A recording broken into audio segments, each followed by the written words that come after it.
Hey guys, this is Georgia with Ancient Aliens, and you're listening to That One Time I Was Abducted by Aliens with Jamie and Bree. Hey guys, welcome back to That One Time I Was Abducted by Aliens. My name is Bree. And my name's Jamie, and we're two sides of the coin. Bree, What's up? what is our episode about tonight? We're going to talk about the Skinwalker Ranch. Ooh, all right. What? All right. So the Skinwalker Ranch, also known as the Sherman Ranch, is like this big-ass ranch out in Utah. It's like what, Bree? Like roughly, It's around 500 yeah, 500 acres. Okay. Why don't you tell me, like, what's so special about this ranch? This ranch is notorious for unexplained phenomena of all sorts. Obviously, it has his name, Skinwalker, but also UFOs, orbs, voices, creepy figures. I mean, you name it. There's been sightings and occurrences with the unknown. Yeah, crop circles. There's been possessions, mutilations of cattle, Yeah. haunting, like the house is being haunted, the kids are being haunted, crazy animals that show up that don't die. I mean, I think what I'm going to have to say, what I'm excited the most for is how this place kind of touches on everything. There's a little slice of everything for everyone in here. Like if you're into Bigfoot, you'll love this place. If you're into aliens, come on in. It's like Better than Dulce. it's a little better than Dulce. It's a lot better than Dulce. It's kind of like, I'm going to have to say it's more like Disney World instead of Disneyland. Well, because it's a natural place, opposed to it being some type of military base that was built Absolutely. and then created. It's just a natural spot that happens to be known for this kind of shit. So it started off way back in the day, before the Shermans. The earliest attempts at trying to like document what was really going on there was probably like in the 1950s, although there was stuff going on before that. Really, when somebody started to put pen to paper and like be like, all right, this is, somebody has to keep track of this, was this dude named Junior Hicks, and he was a teacher, and he had witnessed a floating UFO outside of the school he taught at, and like so did the kids in the area. So he got really, really into it, and he began to catalog all these different events. He ended up cataloging about 400 different paranormal events in the area, and it really ranged from anything from like UFO sightings to Bigfoot sightings. Like it wasn't exactly at Skinwalker Ranch, but it was in that same town, in that same area, that people everywhere started to notice. I mean, even other people in the town. I think like a crazy statistic, like 40 or 50% of the people in the town had witnessed something like a UFO. Not only did he just kind of like do his sightings, but he, cataloged everyone else's, and he also tried to do a lot of research into it and try to figure out what it is that could have maybe made this area like this. And what he kind of stumbled across is what he kind of thinks is maybe the origin story of it is like the Utes. Have you heard about them? Yeah, the Ute tribe. They're the indigenous tribe to the land, and they kind of span across New Mexico, Colorado, all around that area. So the Ute tribe really believed this area to be haunted by what they called skinwalkers. Cursed. There we go. And like my understanding of skinwalkers is they're like people who are part of the Ute tribe who are like into magic and being a healer, and instead of like doing good and taking care of things, he like turns to the dark side, and like magic makes him into like he takes it really selfishly and takes advantage of it and wants to do stuff for himself. So he becomes this skinwalker. It's kind of like a bad witch almost in their culture. Apparently they have to kill one of their family members to become a skinwalker. Yeah, something crazy, but it's something crazy. So they go this selfish route to get like more power, and in turn they end up kind of like cursing themselves. Even to be a shaman or a medicine man? Yes. How about that? Okay. You have to learn the dark arts opposed to the light. You have to learn both. So it's possible that many of them get sucked into just the dark, and then they never learn the other side or come out or choose to do anything different. Yeah. So the Ute tribe think that this area, Skinwalker Ranch, and almost Skinwalker Ranch exactly, like their exact property and acreage that they own, they consider it to be like the pathway of the skinwalkers. Right. And so that's why it's called Skinwalker Ranch in the first place. It also has a lot of other accounts of skinwalkers, which is also why it has that name. But that's really the root and core, I think, at the beginning of like how shit started happening there. I had read a story that some of them believed that it was from one shaman in particular, that when they were going through this process of learning, they did get into the dark arts and opened up a portal in that land and stays there. And that kind of is what started it And that's why everything is happening in that center, but right on that ranch. I will say that a big thread that I've seen kind of sewn throughout this whole story is this portal thing that everybody talks about. Yeah. Like it's, I would say, like used as a description of Skinwalker Ranch. A lot of people would use it. So not maybe necessarily just one physical portal, but the whole place being like a portal. Which makes sense because you mentioned how this doesn't just pertain to one strange phenomena. It's so many across the board. How else would that happen? If there was some type of portal. Very true. Very fucking true. We're cracking the case, bro. I will refer everyone back to our portholes episode. Portals. That's a good callback. That's a good callback. So this dude, Junior Hicks, gathered all this information. And so we know a lot about it really from like the 70s to the 90s. We have a lot of information about all the different sightings that went on there. And then there's this big chunk of time, like in the very, very, I want to say there was a 7-year period, I believe it was vacant, that nobody lived there and nobody knows anything about what happened at Skinwalker Ranch. And that's when Terry and Gwen Sherman bought the place. You know what's interesting even about their names is I heard that that's not their real names. That's not their real names, which is pretty cool. Yeah. Not only that, but every time I hear Terry and Gwen Sherman, like on a video or on a podcast or anything, they always say that's not their real name, but we'll just call them that. And everyone's stuck with it. They're like, we like it. Terry sounds plausible. Yeah. So then they purchased the ranch, and they only lived there for 2 years. Yeah, it was a brief stay for them until some shit happened. I heard that when they moved in, there were things like the windows were nailed down, how these huge deadbolts on all of the doors. On almost like something was being chained somewhere. Oh, there were 2 big chains on these big poles. It was one out back and one out front. And they assumed that they just had dogs and moved them. And then they realized like how heavy these chains were, that these were these things that stayed there 24 hours, like ready to murder shit. That's absolutely crazy. So I guess from the start, when they moved in, they were like, what the fuck used to happen here? So what's funny about it is like, so these are 2 really, really normal people is what I think people really underestimate. They were just like this guy and his wife and their 2 kids, and he bred cattle for a living, and they wanted to have the land to graze all their stuff on, and they found this huge ranch for this great price, and they were like, how could this go wrong? Like they were trying to live their dream. When they walk through the place, they don't realize all these horrible things, but as soon as they unpack all their shit and sit down and settle, they start to realize like, holy shit, what the fuck is going on here? Yeah, like why are there deadbolts on the outside and the inside of the windows? That's kind of strange. So, throughout their stay in these short 2 years, they experience a range of terrifying events. I want to say I think it maybe started off with crop circles. It's kind of, I think, was their first instance of like actual like paranormal. Like he'd go out into these fields to go see these cattle and stuff, and he'd see these huge indentations, and just like it didn't make sense like what was going on. Not to mention that a lot of his cattle were mutilated. Oh yeah, so I think it started with the cows started having problems breeding, like they weren't getting pregnant, and then what happened next is then they started finding these horribly mutilated cows. Oh, I think I've seen some of the pictures, and it looks really fucking scary. It's your typical shit where one thing is removed, like one organ is removed from the cattle without any sloppiness, very precise, and that there wasn't a blood trail. Almost like there was no blood from the animal, like the animal was drained first and the organ was extracted. This is going to sound crazy, and I don't mean this in a butthole joke kind of way, because you know that's our favorite. You do. But like, some of the cows had like their full anuses removed, and that was it. God. Just their anuses. And they had these pictures, and it's like, what? Who the fuck? That's crazy to do that. Like, that's why crazy. do you want that?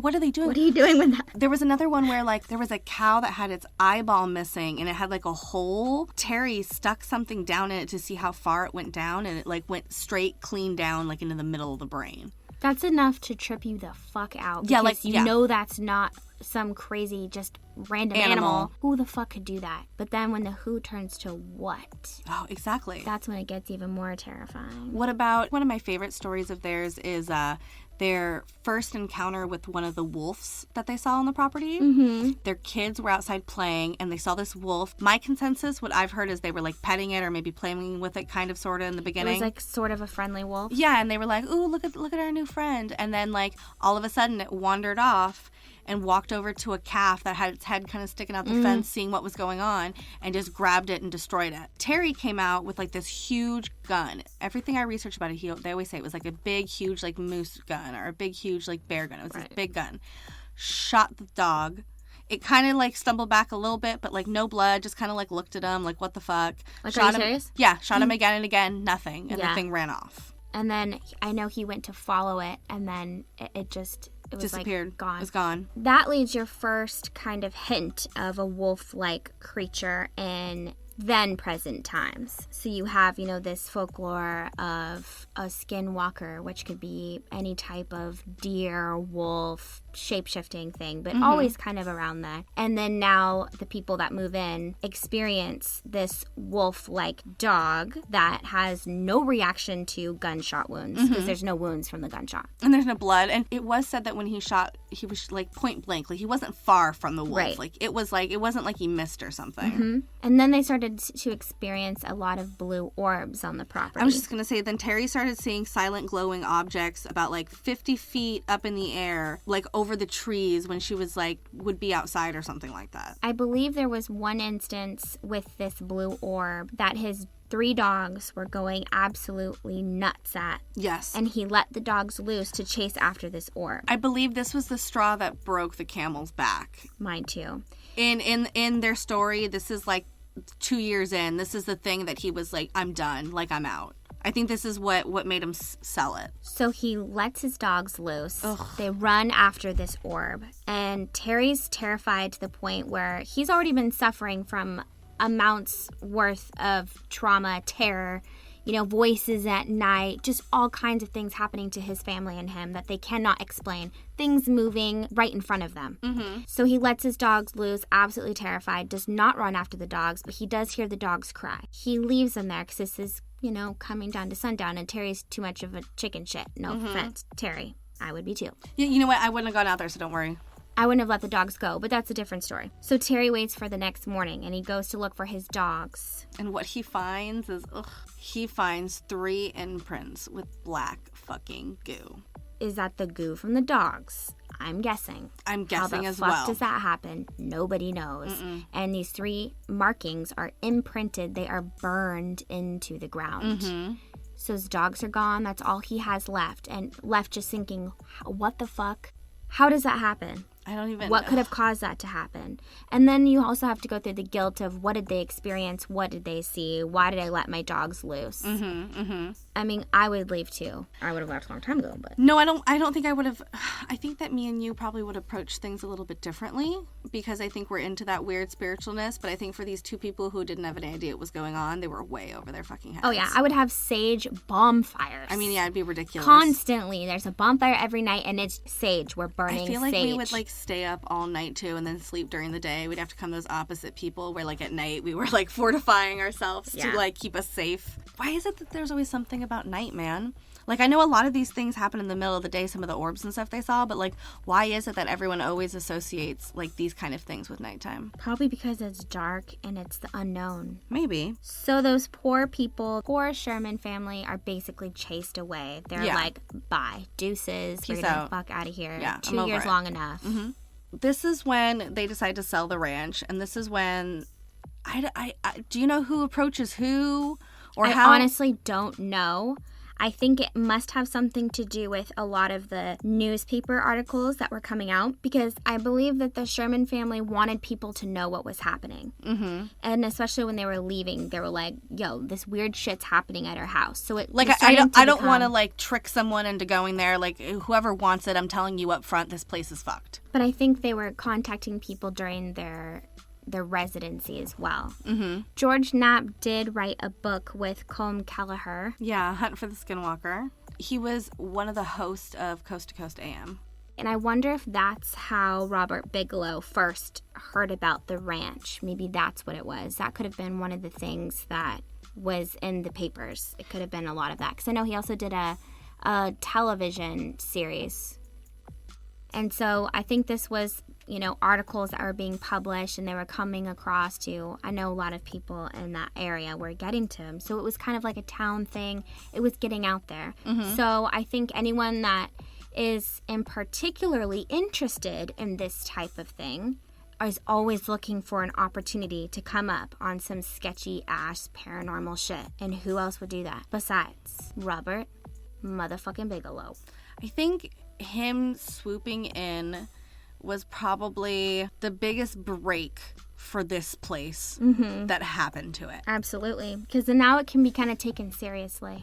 Yeah, I think that if anyone else in the world probably, other than like maybe Elon Musk or somebody like, you know, of Robert Bigelow's stature like that, if they bought it, it would just be like a joke and no one would ever take it seriously and fucked up shit would probably still happen there, you know? So I'm glad that somebody actually wanted it to research it. Right. So then just to recap on that, in case we were unclear, Robert Bigelow purchased the property in 1996 for only $200,000. Did he really? Yeah. That's really all he bought it for? Yeah. That's fucked up. Well, if you think about it, you just want to get the fuck out of there. You don't give a fuck how much people are paying for it. I know, but you know what?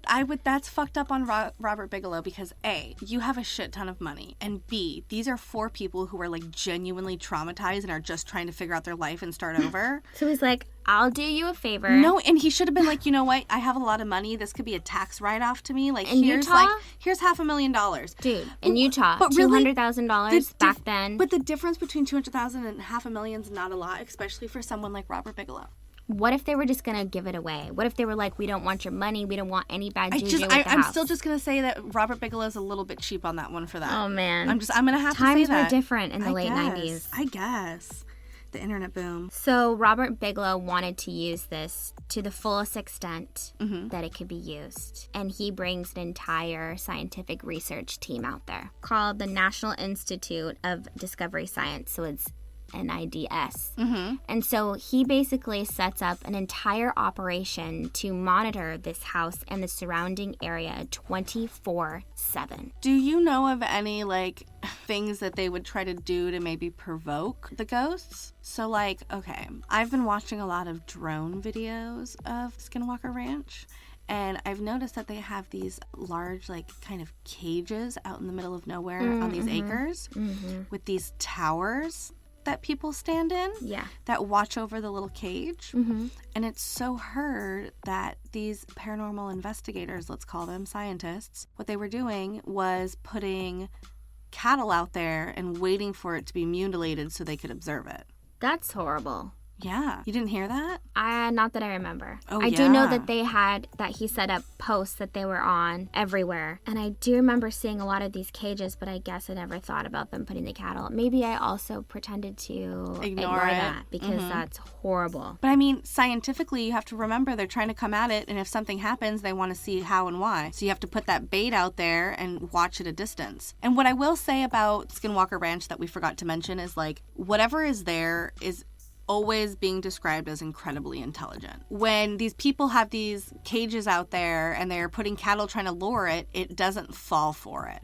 Like it's very intelligent. It fucks with people. It instinctively and intuitively kind of knows what it is you're going to do next. And it's very, like, it fucks with you and it plays with you. I believe there was a quote from George Knapp, and he said that whatever this phenomenon was, it was extremely intelligent and that it was always one step ahead of the observer. So whatever this is, I think that's out there is like smart and it's not falling for people's bullshit. Exactly. So I think a lot of weird phenomena like that does act a lot that way. You know, when I watch these stupid ghost shows sometimes, they're always trying to antagonize the ghost. And it's like, they'll bring a pack of cigarettes, they'll name someone's name if some scandalous shit happened They'll put some toys on the floor. And they're trying to... Yeah. And a part of me is like, what are you doing? You're really just trying to rattle up this spirit just to get a response. Yeah. A, it's either really going to work and you're just going to piss it off just so you can get some things on camera. Yeah. Or but B, like, it's what just are you going to doing? ignore you. Or it's going to ignore you because it's like, you're fucking stupid. Imagine a spirit standing right next to you being like, really, dude? You want me to kick the cigarette box? I have a third option for you.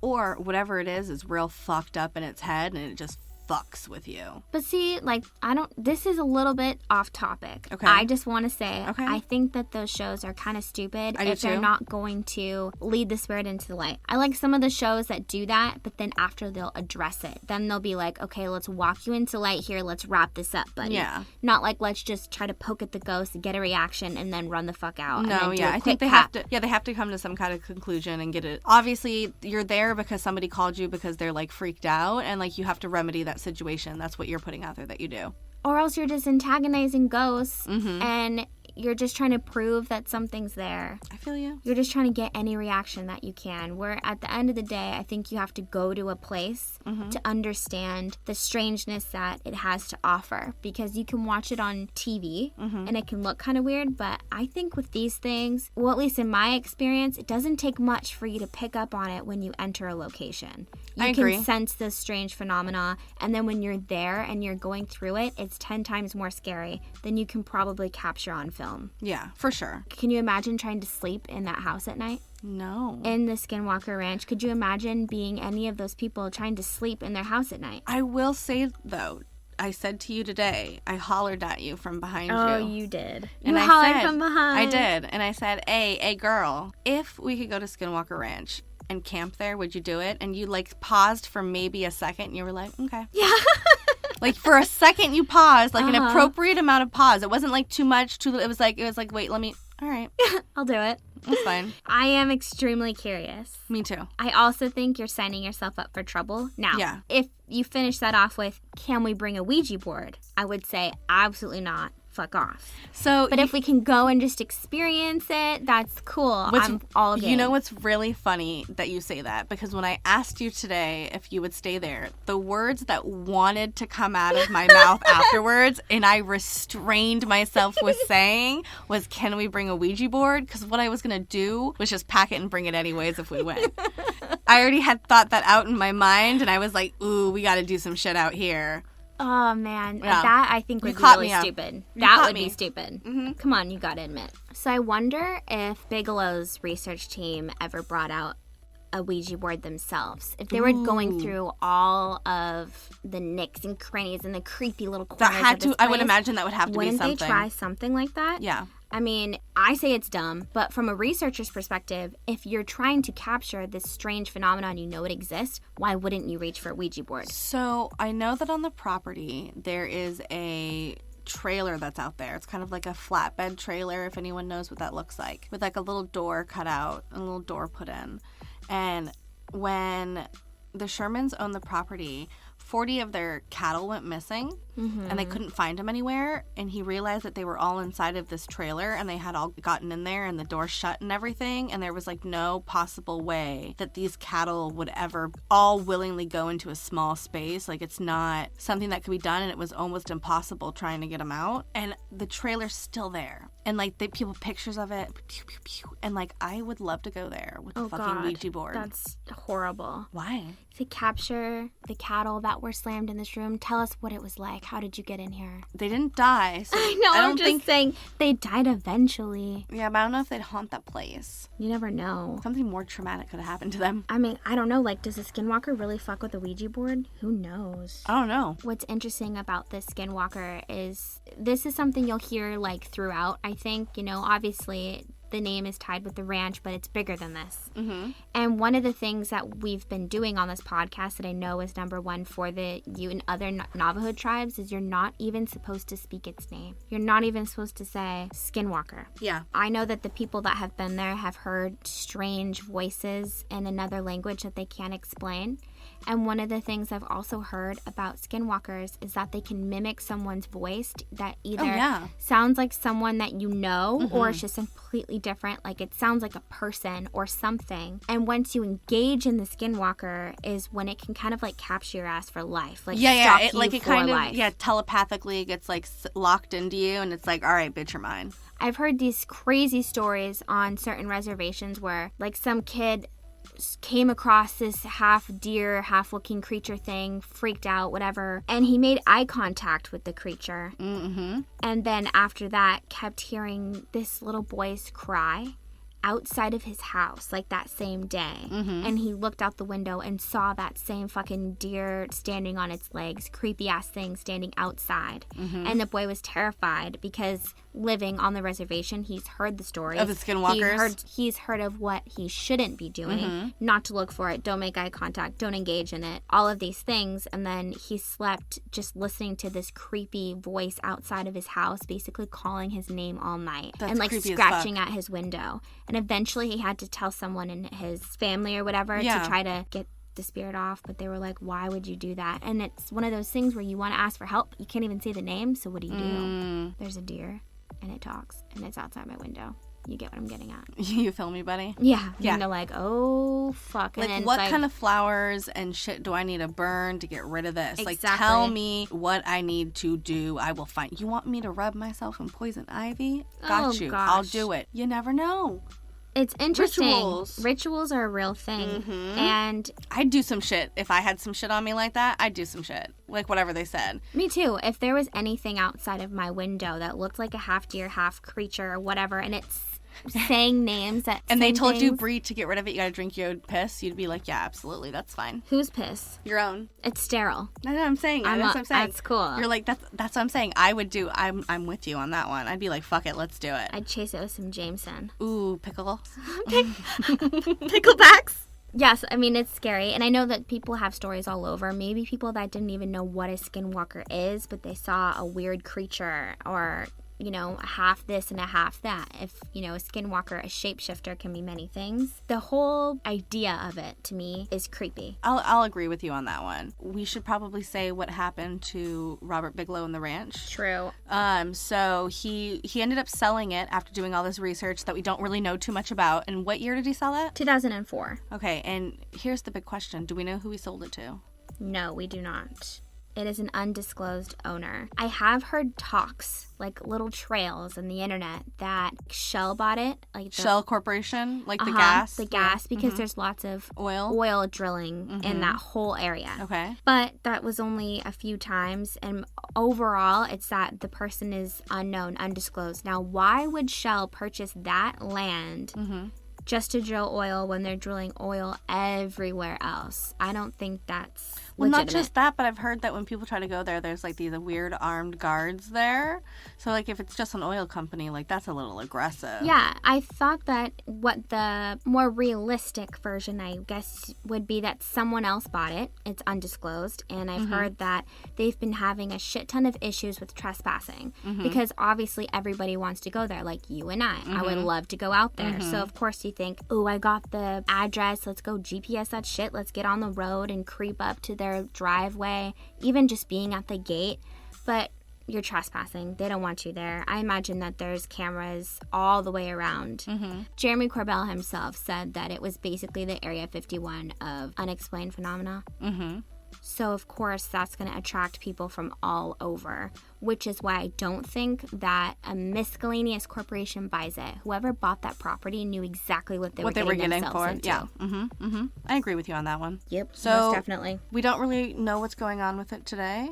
So, yeah, we don't. We do know that there's a cool movie coming out from Jeremy Corbell. I'm actually really excited for this. I've watched the trailer like 100 times. I think so have you. It's called Hunt for the Skinwalker. Yeah. It's like, when is it going to come out? When does it come out? It will come out this year, I believe, but it should be extremely fascinating. I'm very curious. I think Jamie and I were both saying off recording, off mic, whatever. We are wondering how he was let on the property. Yeah. Who he was in contact with to let him get there. Yeah, because we find it interesting because I could see if Robert Bigelow still had like a hand in the ranch somehow, like he would absolutely let Jeremy on. But I don't think that if some random mystery person who wants to be kept secret necessarily would enjoy him strolling up to the property and being like, hey, I have a proposition. Can I film here? I want to show people some shit. So whoever owns it now obviously is a little bit into our side of the world, if you know what I mean. It's interesting, too, that they came out saying we're having all these issues with trespassing. Let's do a movie. So everyone knows about it and get even more people interested. But at the same time, you either know about Skinwalker Ranch or you don't. And there is a lot of people that don't know about it. I'll agree. And so this is going to be extremely interesting to see all of the information and the details that he has to come out and that he was let on the property. Very true. Now, you may not remember this, but somebody, I'm not going to say names because we need to contact this person. Now I just remembered we need to contact him ASAP because he was going to be on the podcast. You may not remember having a conversation with him, and he said he could take us to Skinwalker Ranch. You were having a conversation with this person and one other person, and I turned and was like, oh my God, I'll go, I want to go. And he's like, you would go? I could get you there. We could get you there. Who? Did he really? Yeah. And he has all these connections already. We should. So I wonder if he's even been there. Yeah, we'll have to reach out. Okay. I kind of remember, I kind of don't, but I feel where you're coming from. I get the vibes. So we're going to have to contact this and see if we can make some dreams come true. I get you.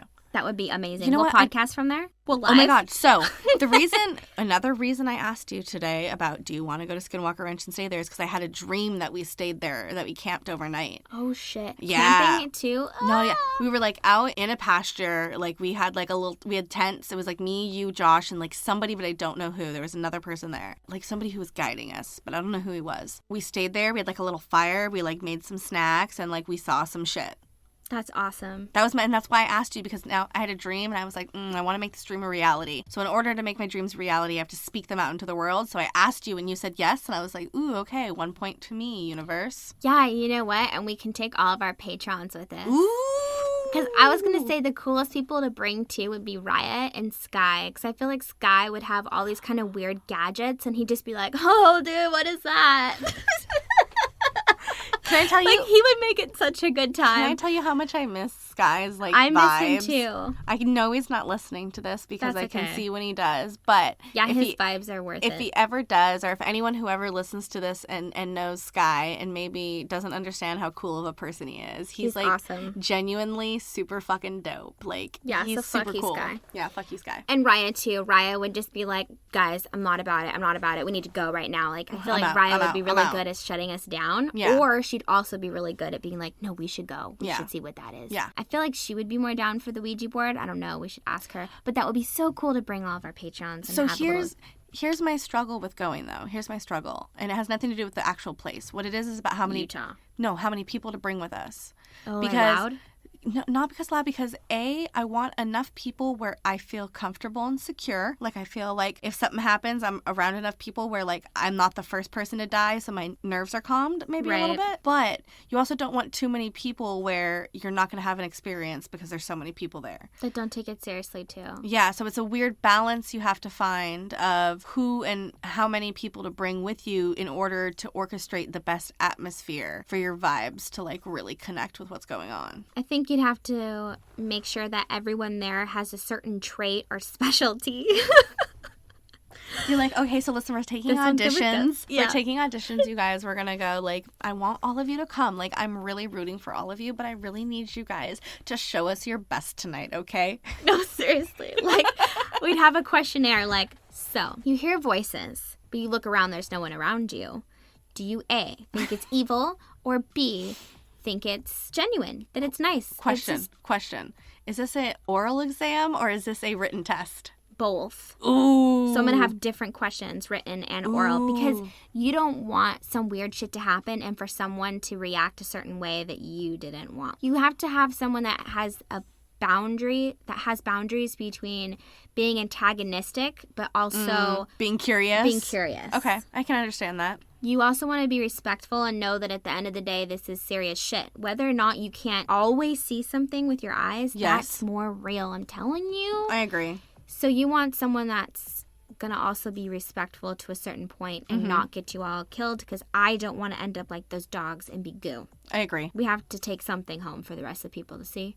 I agree. Like, I went to Skinwalker Ranch and... all I got was this t-shirt. Yes, exactly. And some goo in a jar.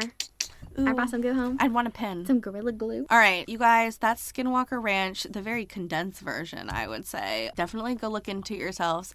Let us know what you guys think. I want to throw something out there. Okay. Apparently, there's another Skinwalker Ranch. Dun, dun, dun. In Connecticut. Ooh. I don't understand if it's real or fake, but I heard about it. And they're claiming that there's sort of the same experiences happening there. Okay, we're going to have to look into that, because that's a good factor sci-fi. Yeah, we're going to have to. I was just going to say that'd be a great factor sci-fi. Speaking of fact or motherfucking sci-fi.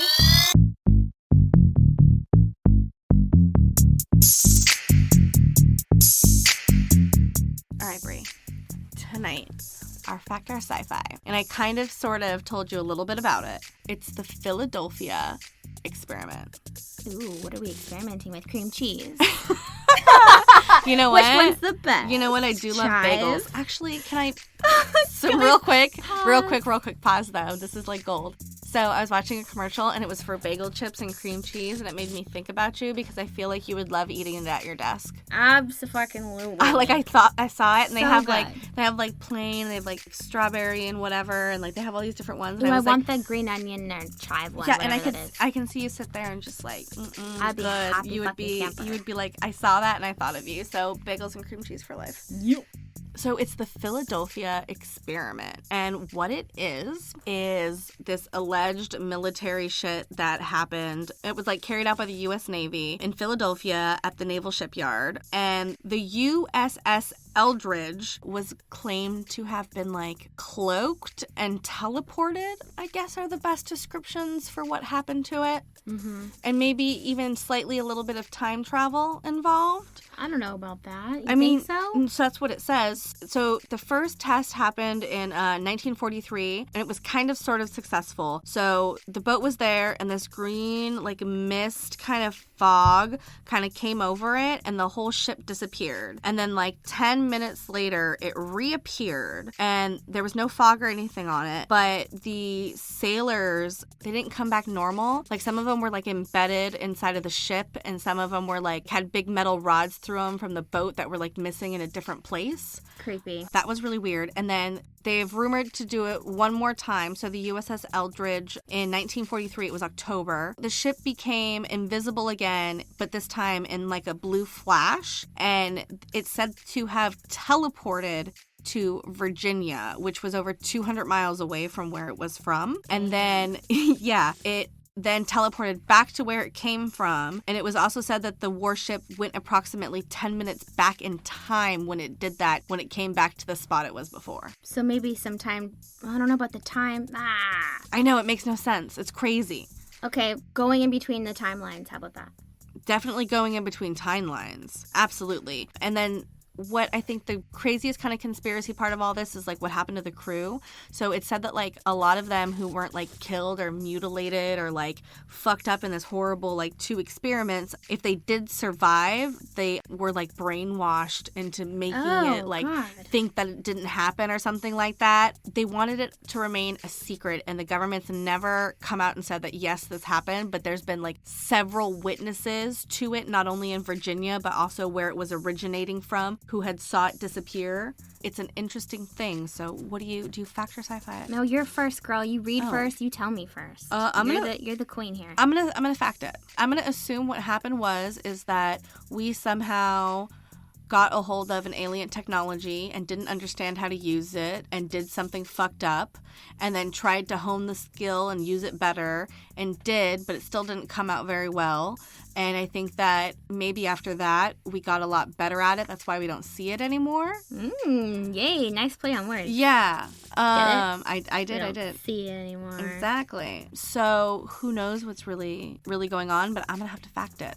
I'm going to fact that fucking shit too. Really? I am. I think that this can also be a great explanation for when, let's say, you hear a fucking helicopter super loud above your head, and you look around and there's no fucking helicopter or an airplane, and I know that's happened to the both of us. Do you remember outside my house when that shit was so loud, and there was nothing, that we like had to step outside and look around like, what the hell? And it's clear blue skies. There was absolutely nothing around us. That was a really, really, I will say, there's no tall buildings. I remember that so vividly. Like we heard it, and like literally we looked up and we so expected it to be like right there because it was so loud, and nothing happened. We went outside and it just stopped and there was nothing. It was the craziest fucking thing. And we live in suburbia. There's no tall buildings. No, we can see all the way around us. We have like little rolling hills. And I live more in the valley. There's absolutely nothing around us. No, absolutely not. And I also think, I mean, how many things have we seen on the internet are pictures of people that are posting things like clouds, but then there's a little bit of an outline of a strange shape, and it looks like there's something giant sitting up there. Like coming out from the back of it, like being uncloaked from the clouds for a little second. Yeah. So if another, let's say, alien craft can cloak itself to look like a cloud or just to look like the sky, whatever, who's to say that's not our technology? Absolutely. Who's to say that's not us? Or that if someone else or something else can do it, why can't we? I agree.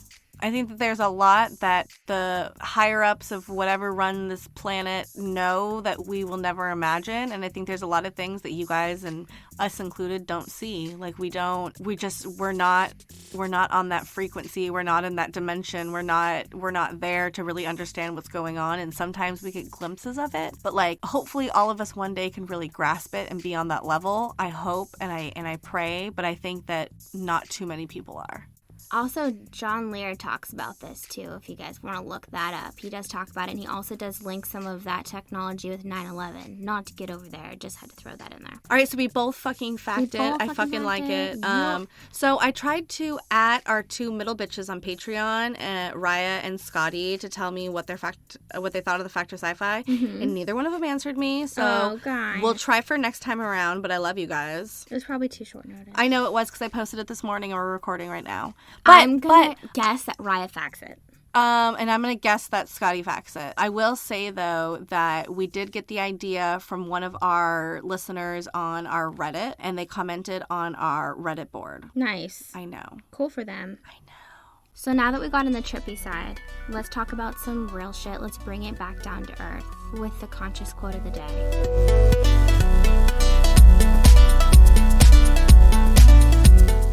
Okay, so I'm going to hit you with two conscious quotes, okay? Fucking give it to me. And I have to tell you, both of these I saw on Instagram. Oh, okay. And I was like, all right, I'll take it, and I'll like it. So the first one, I don't actually remember where I found it because I had screenshot it and I found it in my phone. So I don't know the Instagram, I don't know who said it, but I liked it, and it is this. The universe is giving you signs every day in your sleep, on your timeline, in your conversations, on the radio, in the clouds, in epiphanies.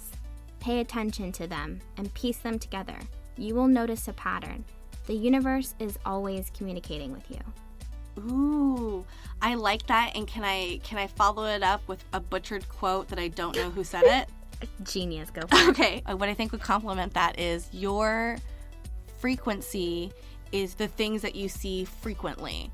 So I think that kind of sums that up. Like those vibes that are out there, like notice those things because the things that happen in your life are there for a reason.